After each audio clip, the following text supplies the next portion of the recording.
Natural History. Taro! Itinayo noong 1940 bilang Agriculture and Commerce Building.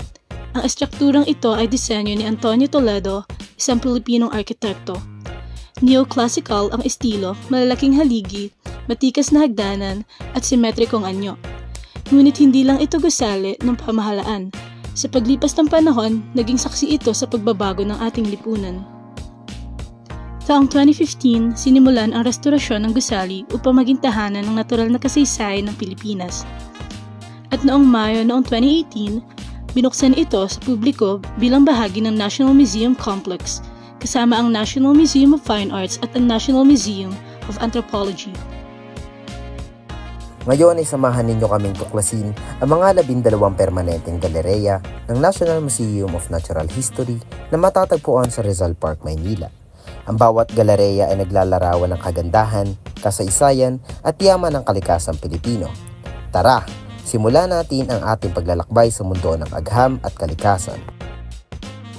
Una ay ang The Tree of Life. Pagpasok pa lang sa museo, agad nating makikita ang napakalaking Tree of Life. Isang kahanga-hangang dome structure na parang punong salamin na umaabot hanggang bubong. Ito ang simbolo ng pagkakaugnay-ugnay ng lahat ng nilalang sa daigdig.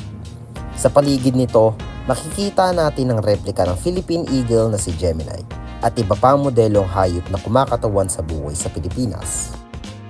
Pangalawa ay ang Philippine Biodiversity Gallery.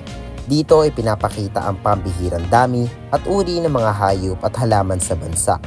Makikita rito ang taxidermy o stuffed na mga hayop gaya ng Philippine Tarsier, Tamaraw, Palawan Peacock Pheasant, Philippine Flying Lemur at iba pang species na endemic o sa Pilipinas ang matatagpuan.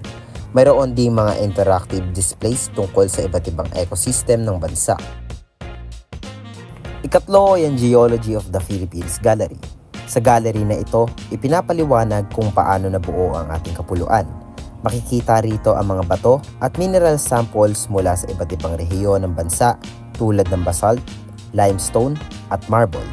May mga 3D models ng mga bulkan tulad ng Mayon Volcano at Al Volcano at ang mga paliwanag tungkol sa mga lindol at tectonic plates na bumubuo sa ating lupa.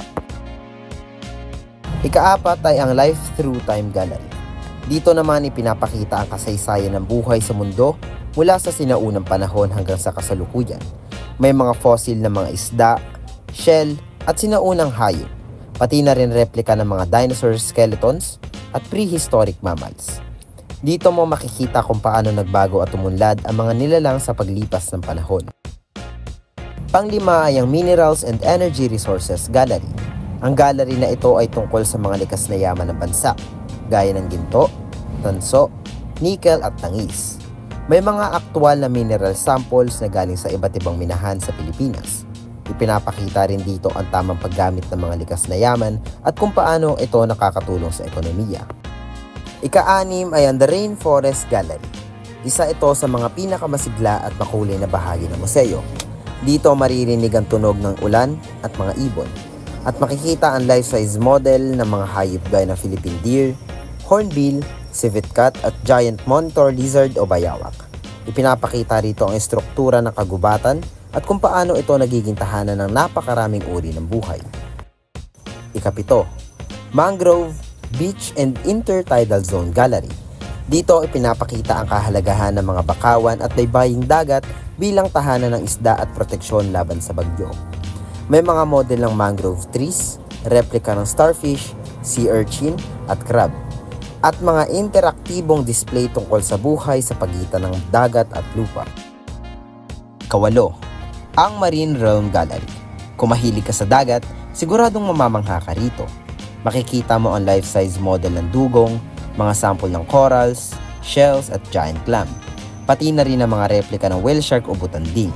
Ipinapakita rito ang kahalagahan ng ating karagatan at kung gaano ito kayaman sa buhay dagat. Ika-9, ang Freshwater Ecosystem Gallery.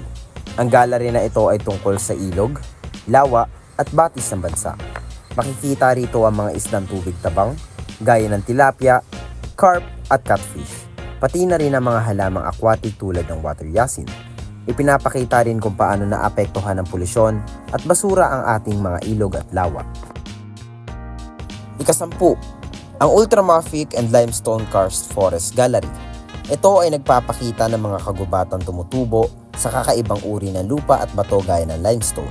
Makikita rito ang mga halamang nabubuhay sa batuhan at mga endemic species tulad ng Rafflesia, ang pinakamalaking bulaklak sa mundo, at ilang uri ng bat species na naninirahan sa mga kuweba.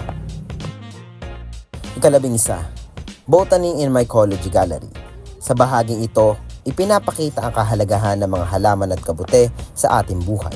May mga herbarium samples o tuyong halaman, iba't ibang uri ng kabute, at mga informasyon tungkol sa paggamit ng mga halamang gamot. Itinatampok din dito ang papel ng mga halaman sa pagbibigay ng pagkain, hangin at medisina. Ang bawat galereya sa National Museum of Natural History ay may mahalagang layunin, kung saan ipinapaalala sa atin ang kagandahan at kahalagahan ng ating likas na yaman. Sa pagbisita rito, natututo tayo na hindi lang sa siyensya, kundi ng pagmamahal at pangangalaga sa kalikasan. Ang ating bansa ay tunay na kayamanang likas at tungkulin natin ito ay protektahan para sa susunod na henerasyon. Hindi lamang ito lugar ng pagbisita, ito rin ay sentro ng edukasyon at pananaliksik. Dito ay sinasagawa ang mga pag-aaral sa biodiversity, conservation at climate change. May mga interactive exhibits, digital kiosks at guided tours para sa mga estudyante at bisita. Ang National Museum of Natural History ay tulay ng nakaraan at kinabukasan. Mula sa lumang gusali ng pamahalaan, naging tahanan nito ng kaalaman at inspirasyon para sa susunod na henerasyon. Sa bawat sulok ng museo, naroon ang kwento ng ating kalikasan. Buhay na patuloy natin pinapahalagahan. Halina't tuklasin, pagyamanin at ipagmalaki ang likas na yaman ng Pilipinas. Oo, pag bagong bukas na itlog. Ah, pao? Hindi, bugok na itlog. Yun yung ano niya. Hindi mo nang init din ng mga Pilipino.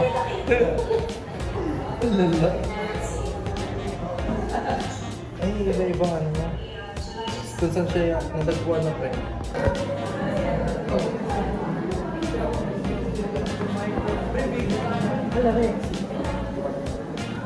Green turtle, pero brown. Green turtle, pero brown. Diba?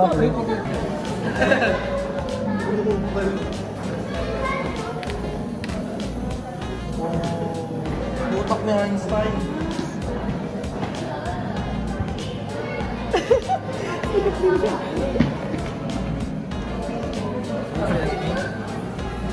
Please selfie. I'm under the water. Please selfie. I'm under the water. Please selfie. I'm under the water. Sirena. Please selfie. I'm under the water.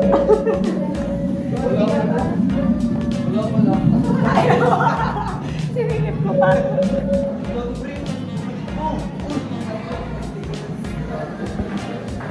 Yeah, ilan mo. Kapatid mo yan? Oo, pre, kapatid ko yan, pre. Nagkaano siya? Yeah, uy, tara na.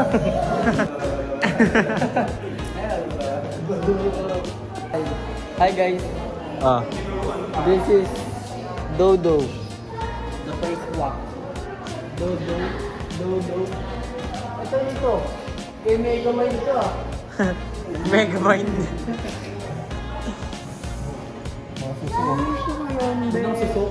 Suso. Gusto mo yan? Bullfrog. Sa kanil, nakikita ko lang sa hapon. Ito yung ulan.